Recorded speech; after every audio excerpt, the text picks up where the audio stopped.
From the EC to the GC with Wiz and Jase T. Ai, kia ora noi te iwi nau mai hara mai koutou ki tēnei hōtako nā parakuhi I rungi tēnei reorarangi tuatahi o Aotearoa tingo tēnei reorarangi nā Tūranga FM. I tēnei wā kua tai mai te wā mo ngā pitu kororo mai a hau, rau ko Jase T mai te GC. Morena ki a koe Jase. Kia ora brother, how are you? Good mate, and yourself? Yeah, pretty good, Walt, pretty good. Look, we'll start with the weather, and it's just another boringly same plain old Gold Coast day. It's currently 14.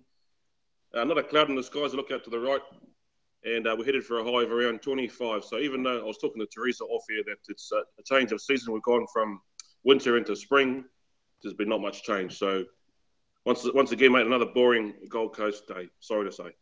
Oh, well, I tell you what, good news for us, though. We've got a bit of fine weather today.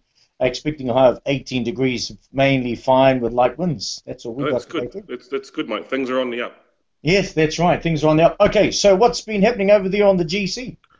Okay, Walt, I'm not sure if you're aware, but there was a horrendous murder which took place this year, actually, 1 year ago. Yesterday was the anniversary of this girl, Tara Brown's death. Now, her connections to the Tairāwhiti region are through her father, Patrick Brown. Now, his father is John Brown from Aratmangatu, and his mother, Matakin, or this Tara's grandmother, obviously, has connections to the Horomia and the Hānau whānau. So probably a relation of ours along the way too, brother. Yep. So a touch tournament yesterday was held by the Tara Brown Foundation. It was called A Touch of Love to raise awareness of what happened to her and also of domestic violence, which at times can be quite a prevalent thing here on the coast. And her murder, her killing, really galvanised the people over here, brought people from all walks of life together. It was a really, really bad crime and a really nasty thing to happen to her and to her whānau. So to her whānau and to her, nothing but best thoughts and wishes at this sad time. Aye. So, yes, yesterday obviously was a touch tournament, as I said, and a balloon release, Polynesian dances. One of the local bands over here with the very, very catchy name of Sex and Chocolate. You might like that one. Sex and Chocolate? And obviously, with things like this, there was a lot of kai stalls. So all in all, I heard it was a good day. And, a really good reason for people to come together and commemorate her memory and also, like I said, to raise awareness of domestic violence. Okay. Yes, indeed. So what else have you got for us? Yeah, mate, we spoke last week, of course, about the casino development, which had been given the go-ahead. And just this week gone, the council have now approved another development down in Surfers Paradise for a 89-storey skyscraper. It's going to be called the Spirit Tower, and it'll be the highest apartment residential building in Australia. So another win, another coup there for the Gold Coast, more employment and more tourism. So it'll be a good thing. Well, that's great. And, mate, obviously it's the 12th of September today, so in America it's the 11th. Speaking of skyscrapers, where were you when you heard of the whole 9/11 thing? I think I was here. In Gizzy? Yeah. In the studio, or? Yes, hang on. Yeah, I suppose I was. Yeah, I'd been working. Yeah, no, it's just one of those things like throughout history, you remember where you are when you heard, like you'd be old enough to remember Man on the Moon and the ending of World War II. Yes. Man on the Moon, yeah. Mr. What's his week or something?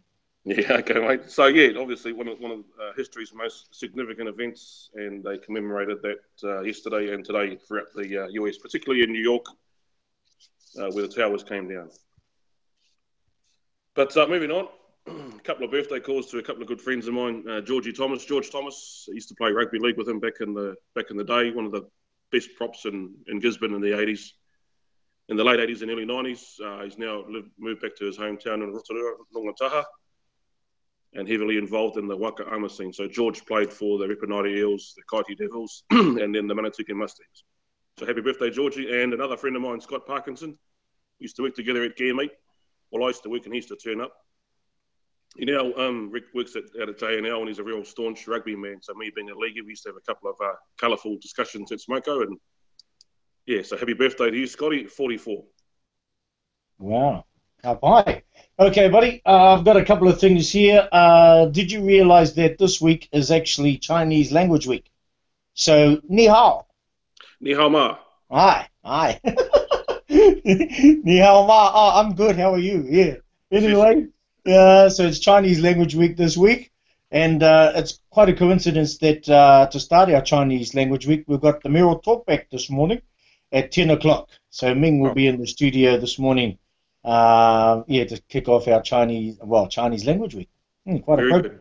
Yes, yes. I think it's like Chinese language mixed of Mandarin, and Tangelo or something like that, is it? Tangelo, yeah, bit of banana. No, Mandarin is, I think, the prevalent language in China.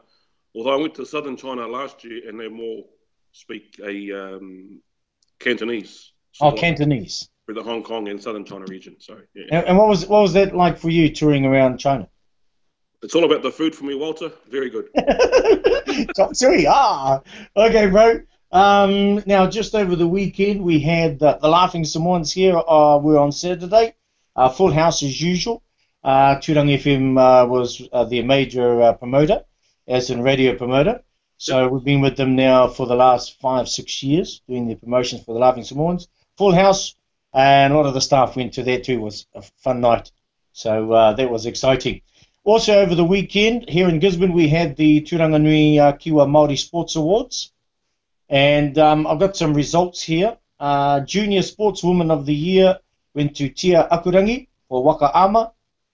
Junior Sportsman was Tuteari Te Rona Lamont for CrossFit and Rugby. And the junior team went to Hine Kura Marae Kura. So that was the juniors. So that was pretty cool. Then we had the Māori Sports Administrator of the Year, went to Audine Grace Kutia. Hey, too much, Kazi. Yep, she took out Sports Administrator of the Year. Empire Referee for the Year went to Berkey Kappa for touch. Māori Sports Coach of the Year went to Kiwi Campbell for Waka Ama.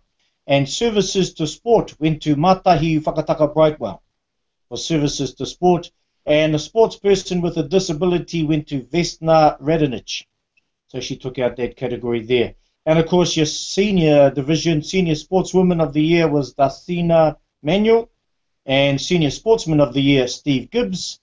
And Senior Sports Team of the Year was Kaiarahi Toa. So those are the results from the Māori Sports Awards over the weekend.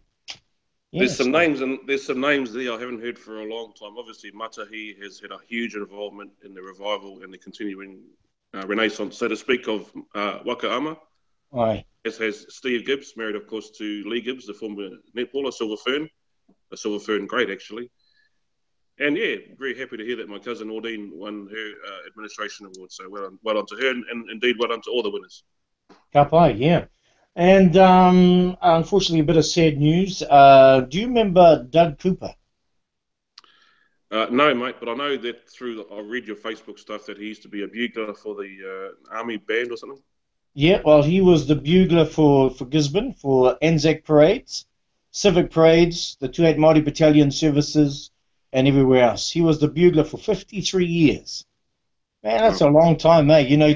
And he would be the bugler to do like the dawn service, the civic parade, the 28 Māori Battalion service. So he passed away last week, yesterday, and on Thursday last week, and his funeral is today, this afternoon at 1 o'clock at the Salvation Army. So I'm sure that'll be a big tangi this afternoon. Yeah, it's very sad. So yeah, thoughts and condolences to his family. Just personally, I don't think there's a more moving piece of music anywhere in the world than the last post. Very emotional and very, very touching. So big loss now. Aye. And some other sad news. I hate to bring a burden of sad news, but I was informed this morning that the Barbridges had unfortunately had a fire in Matawai, and the house got burned down, and the whānau asked me to say thank you very much to the Matawai Fire Brigade. So unfortunately, I don't know whether they managed to salvage anything, but hopefully our Barbridge whānau had some insurance, and if not, I'm sure the whānau will come together and gather some things for them. No, it's terrible, actually. I'll let Lois know that. She was actually not born, but raised, spent a fair amount of her childhood out at Matawai. Her father was a farm manager on one of the Waitangirua blocks out there, so yeah, that's no good. No good. It's no good. Anyway, on a happier note, you got something else for us on a happier note? Yeah, we touched on the mayoral debate, and you've already mentioned Meng earlier, and the fact that you hosted the debate between him and Jeff Milner and I forget the lady, Yvonne Bishop. Karen Bishop. Yep. But I heard there's a latecomer to the race, and I've seen a bit of these getting around. So there you go. Steve Kingy for mayor. Yeah. I mean, Steve Kingy would be an absolute legend as mayor. He'd probably be the only mayor in the world with a mullet. My most lingering memory of Steve, apart from his very boisterous laugh, is the white Mazda RX-7 with the tick on it. He used to drive around town and, you know, with his arm on the window as you do, Gizzy styles. Yes. I think I know the one. Yeah. Yeah, and I think he's driving a Holden now, I think. He's very staunch Holden man. Stevie. So, Stevie, good luck for that, brother. I don't know how serious it is, but yeah, good on you. So, we touched on the fact that back in the first time we spoke that Steve was hoping to raise some money to get over here for the annual Gisborne Day next year in March. So, I think, brother, you're looking pretty magic behind that mic. So, maybe you could get Magic Mike Styles and raise some money for him. Get the gear off. Come on. Why would you bring that up, mate? Yeah, Magic. No, I think I'm just Magic behind the mic, not Magic Mike. Oh. Yeah, two different things, mate. I disagree. Maybe we could run a poll and see who agrees with me. I reckon you'll get a few votes. Yeah, a voice will say, "Put the clothes back on." No. Yeah. You'll throw $20 to put them back on. Here you go. All right. Hey, you got anything else before we go? No, that's pretty much me for the week, mate. I'm off to Melbourne on Wednesday. My youngest brother's getting married down there on Friday, so we're good to catch up with some whānau down there. I'll be back on air bright and early again next week. Next Monday. And are we going to come from a different location next Monday, maybe? Yeah, possibly. I'll see what I can do. See what you can do, eh? Maybe inside the Splash Planet or Splash something or other, whatever it's called. Maybe World, Wet and Wild, something like that. Well, yeah, Wet and Wild, yeah, something like that. All right, mate. Have a good one. No worries, brother. Take care. Have a good week. Okay, you too. Bye-bye. And the GC brothers done. Join us again next Monday from 8:10. Okay, my bro.